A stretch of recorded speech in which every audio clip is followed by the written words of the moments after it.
রাধা। জীবনে যখন কোনো ব্যক্তি নিজের লক্ষ্য প্রাপ্তির জন্য নিরন্তর পরিশ্রম করতে থাকেন, চেষ্টা করতে থাকেন, তখন তিনি কষ্ট অনুভব করেন, কখনো শারীরিক কষ্ট, কখনো মানসিক কষ্ট।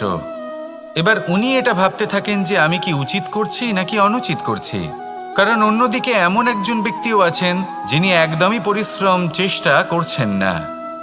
তিনি মদিরা পান করেন, বিলাসিতায় জীবন কাটান, অলস প্রকৃতির হয়ে ওঠেন, নিদ্রাতে বিলীন হয়ে থাকেন আর ভাবেন যে তিনি সুখ লাভ করছেন।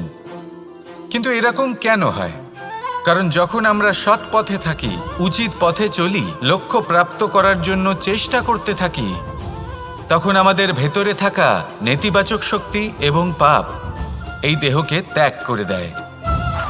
আর এই অনুভূতিটাই আমাদের দুঃখের অনুভূতি দেয়, কষ্ট দেয়।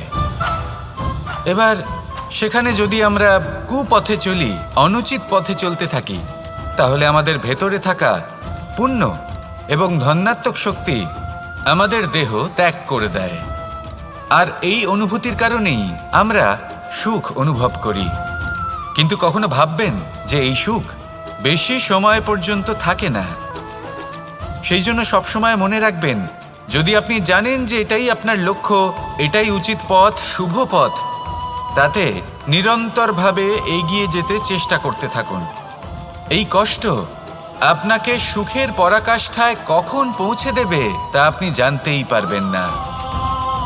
আসুন আমার সাথে ভালোবেসে বলুন, রাধা রাধা।